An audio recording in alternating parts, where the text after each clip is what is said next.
the Mississippi Crop Situation Podcast featuring the Crop Doctors. Hello from the Crop Doctors Podcast studio in Stoneville. Tom and I have Erick in the studio with us this time. Erick's been on with us several times this year already, but today he is actually sitting in with us. So he came over to our side of the state and it rained on his head, and now he's sitting in here with us. So he did it to himself because he did point that out here just a few moments ago. Of course, we weren't recording yet when he said that his Instagram post about fertilizer sitting on the ground without rain, and guess what? It's rained twice since he did that. That's exactly right. It has in some places, maybe 3 in some others. So if you listen to the episode with Don and Tyler, which was yesterday, now I got to get my recording days and releasing days straight.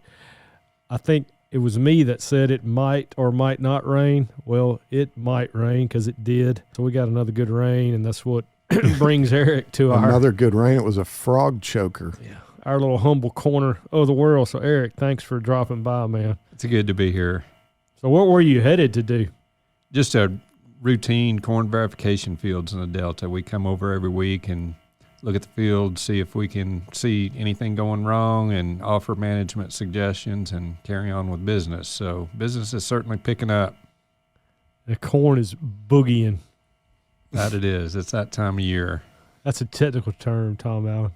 Boogieing. I hadn't heard that one previously. Of course, Tom's still planting corn, so his is not quite boogieing yet. It's been one headache and mistake after another, which it's fine. You know, you go through some of those.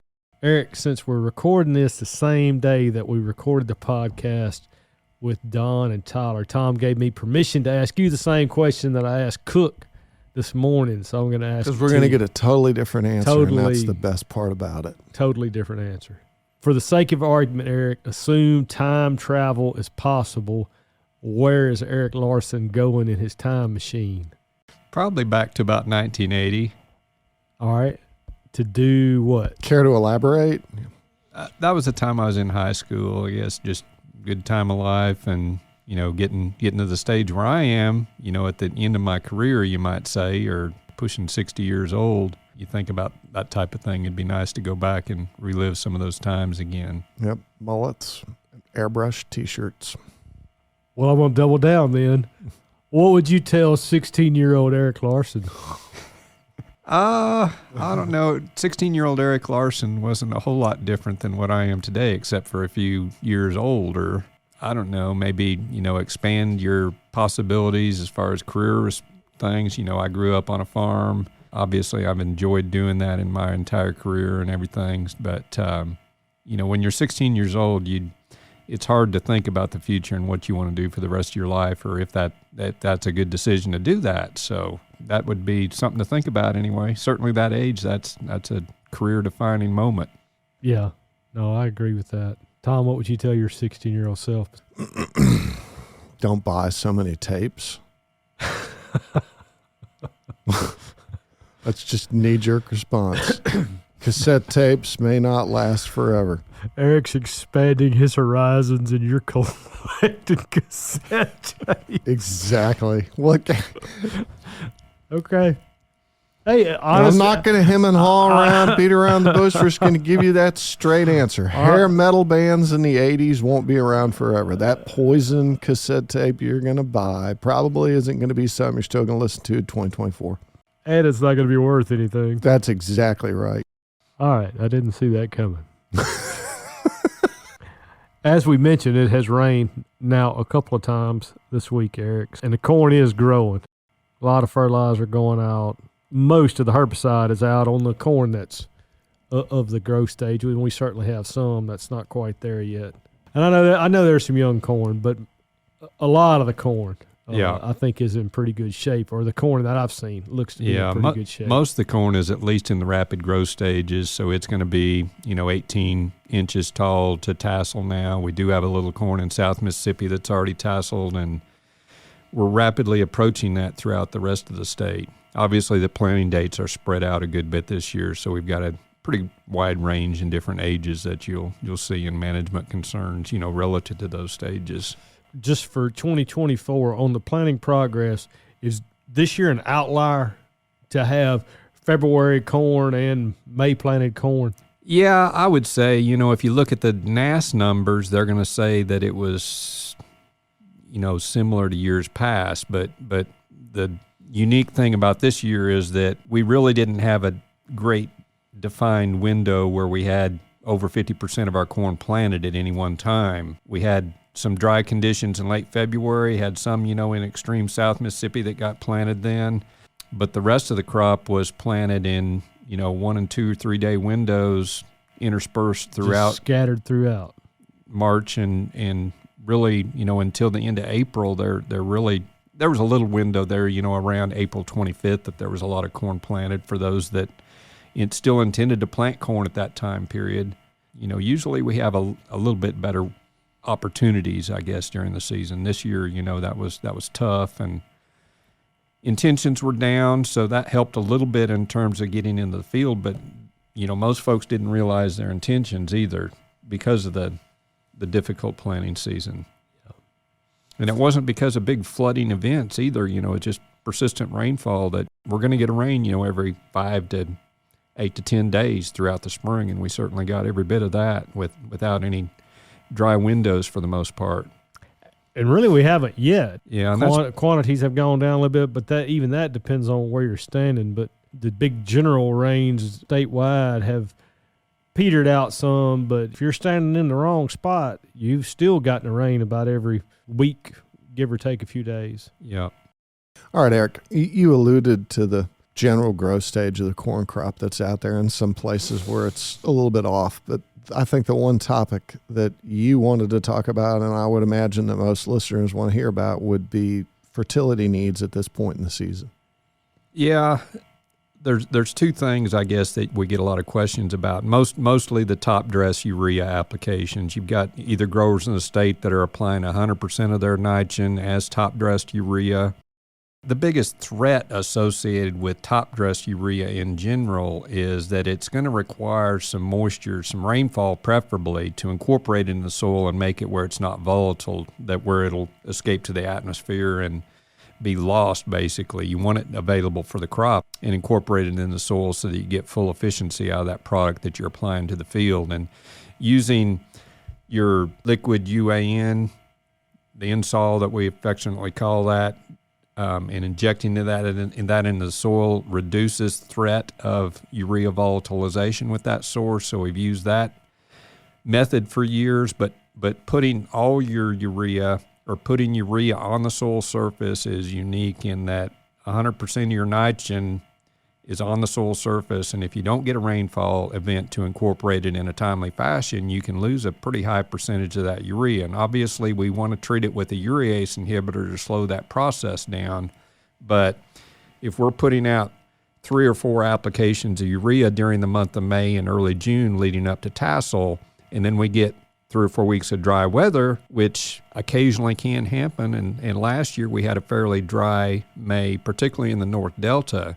So that puts a lot of the nitrogen at risk if you're using exclusively that method. Fortunately, we got the rainfall last night. Hopefully we'll get rainfall if we get a rainfall event every 7 to 10 days during this time period leading up to tassel, it will be ideal as far as incorporating that nitrogen fertilizer. But if we go a long time without, then that puts that at risk. And that's why we generally like to use some diversification in our nitrogen sources and our application methods in order to reduce the risk and make sure that crop has nitrogen to utilize during the course of the season, because the corn is very responsive to nitrogen fertilizer. Eric, do you have any idea what percent of our corn would get top dressed now versus the insol applications? Yeah, we're definitely increasing with 100% urea. I don't know what the percentage is now. Definitely that it's moving that way in the Delta. There's even a considerable movement towards urea application in the dryland areas in northeast Mississippi, primarily because of a lack of infrastructure. Folks may not have a side dress rig anymore. Certainly the retailers don't carry those rigs anymore for their clientele.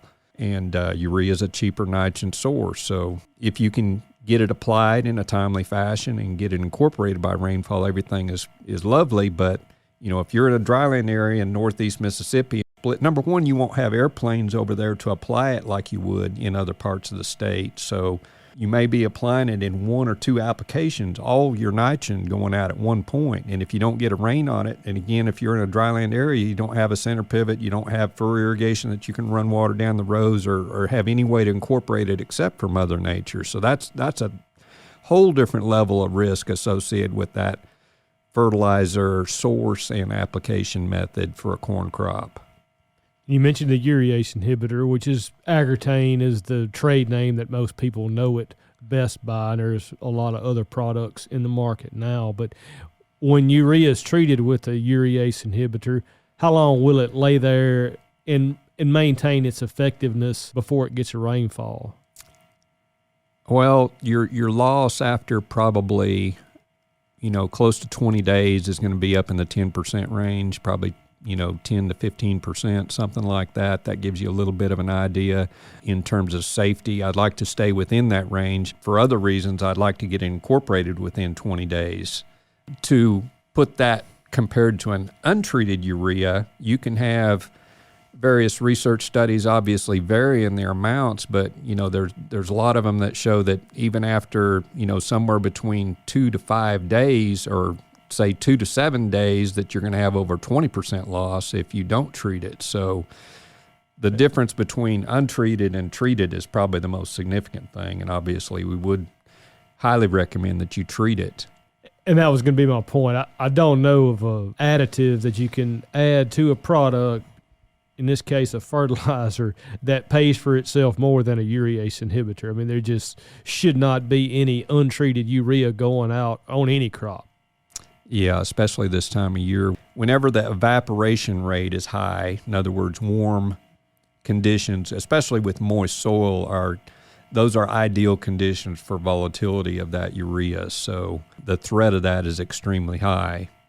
And I guess the other kind of confusing thing with nitrogen is there's several different types of nitrogen loss that occur. That is one of them, where urea can volatilize on the soil surface. You've also got denitrification and leaching losses, and those are usually associated with too much rain. So in one regard, rainfall helps us with volatility losses, but it sets us up for potential losses associated with denitrification and leaching, and that's why we highly recommend splitting our nitrogen applications through the year, and especially employing an tassel supplemental application to reduce the threat of all these early season rainfall events causing substantial nitrogen loss during the early part of the season. Let's continue to kind of chase this UAN solution versus urea idea. Contrast the rate and timing strategies when you're using those two different products. Well, it kind of depends on the application method, particularly for the liquid UAN. Primarily, that's either side dressing it with a tractor-mounted applicator that's knifing that into the soil. So that's generally going to be before the corn is 2 feet tall, or it gets large enough where the tractor can't get through the field, basically. So in that case, if you choose that application method, you're likely going to apply, regardless of application method, you don't want to apply more than about 20% shortly after the corn comes up. And then you want to come back and either side dress your bulk application with a liquid UAN side dressed, basically when the corn is about a foot tall, maybe 18 inches or 2 feet tall, depending on how close you want to cut it in that regard.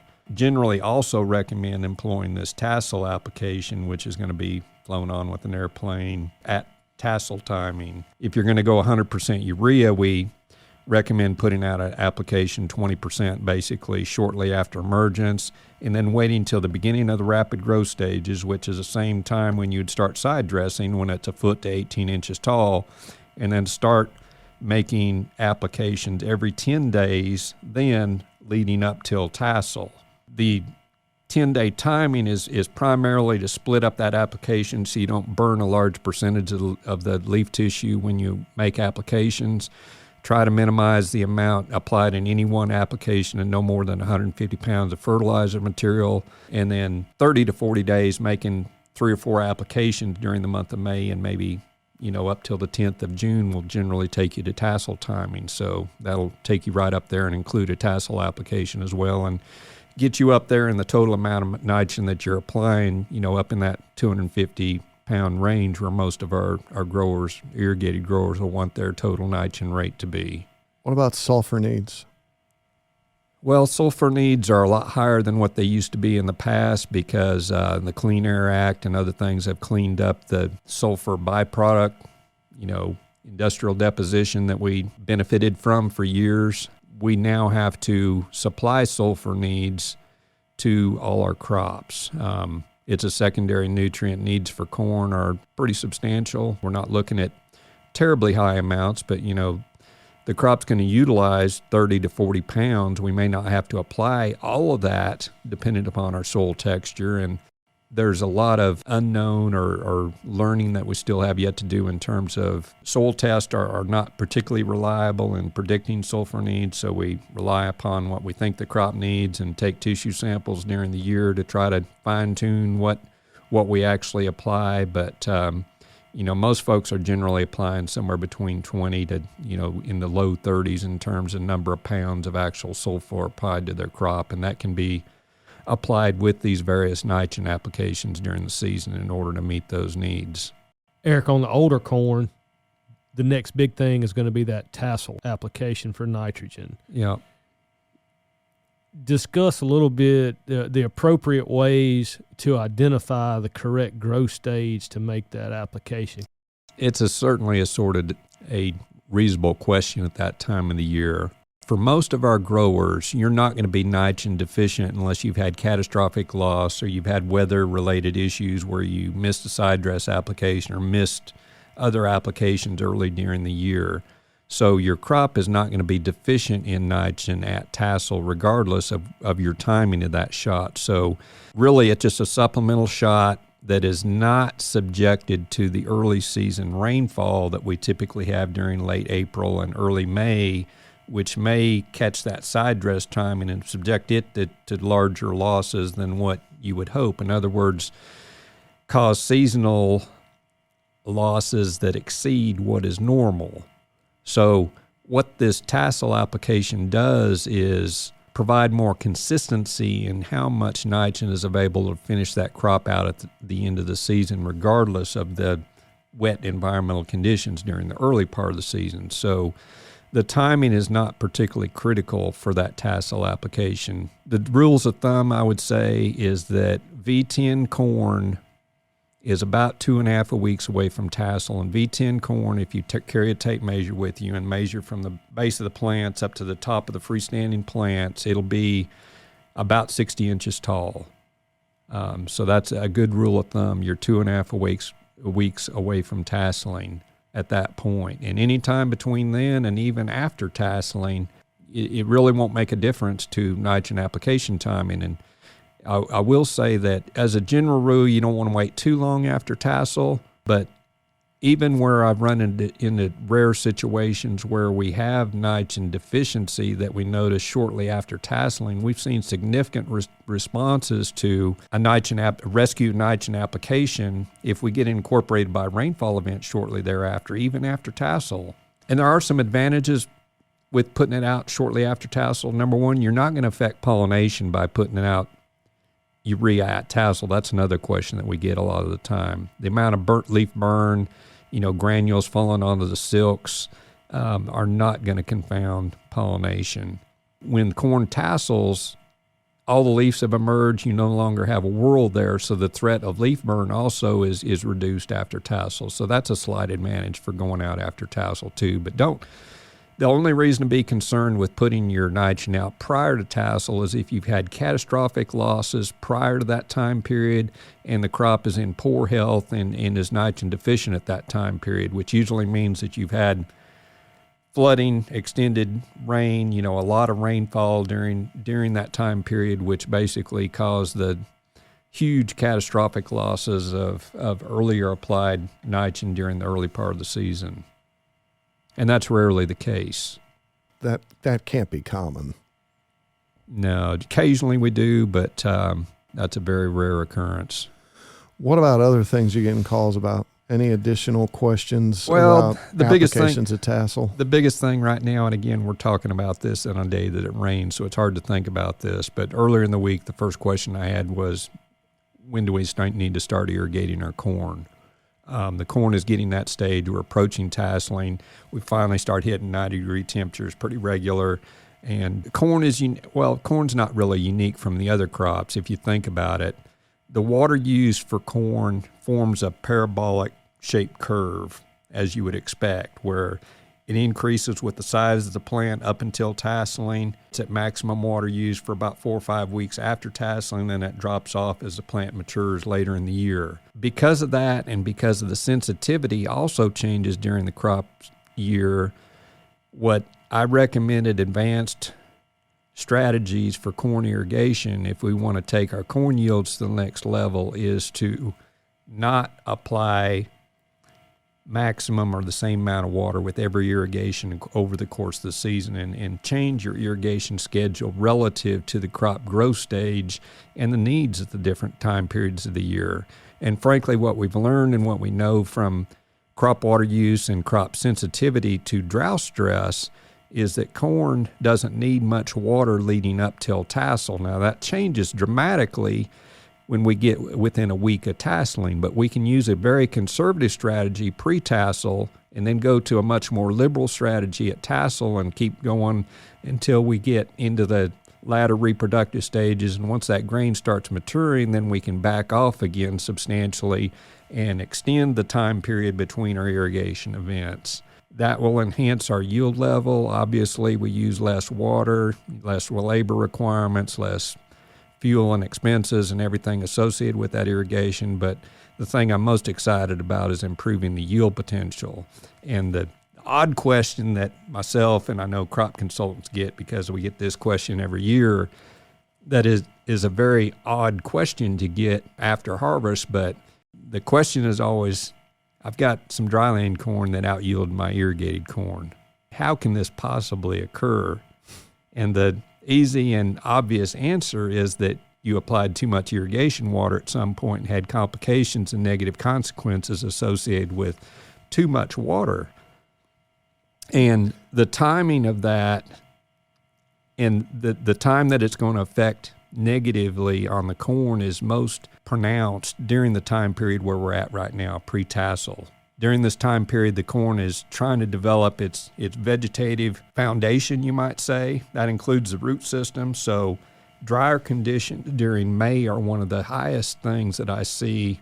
It's not the highest, but it's very highly correlated with our yield potential, high yield potential, particularly with irrigated corn when we have dry conditions in May, or we use a very conservative irrigation strategy during the month of May and leading up till tassel. And then obviously we can switch, or we need to change our mindset. And the hardest thing from a management standpoint, whether it's me or anybody else, is having the ability to change your mindset with irrigation during the course of the season in order to optimize what that crop needs. Because again, think about that parabolic curve. The crop doesn't need the same thing every week. It may for about 4 weeks after tasseling, but before tasseling and as the plant matures, the needs change pretty dramatically. And you can have negative consequences with too much water during the early part of the season, particularly when we're in a climate where we already start out with a full profile of soil moisture during the early part of the season. And, I don't know how much digging or probing you do with soil moisture, or even putting a spade or shovel in the ground this time of the year. I remember a week ago I was just in the field with a grower when we were talking about this in irrigation scheduling before the podcast, and he said a week ago we were out digging up some young seedlings. He actually got finished planting May the 11th, his corn crop, mind you. It was literally, we were making mud balls on heavy clay soil 2 inches deep a week ago.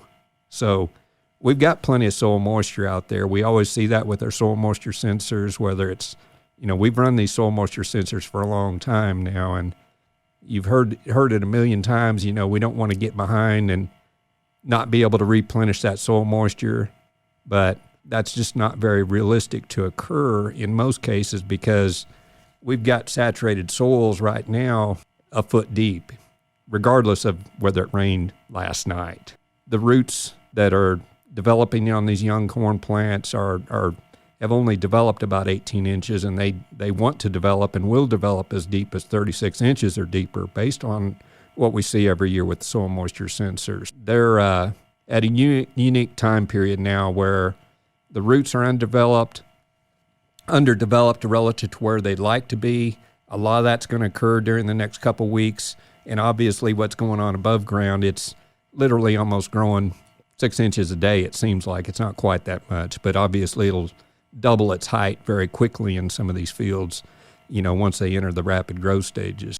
Erick, thanks for coming over, man. I'm sorry your plan got hijacked with the rain. Plants got rained out. But it was good to be able to sit down and talk to you. Thank you for everything you do. I know you do a lot of stuff that goes unnoticed, but thank you for your commitment to our growers in the state. Thank you. Anything I could ever do to help, y'all know where to get a hold of me.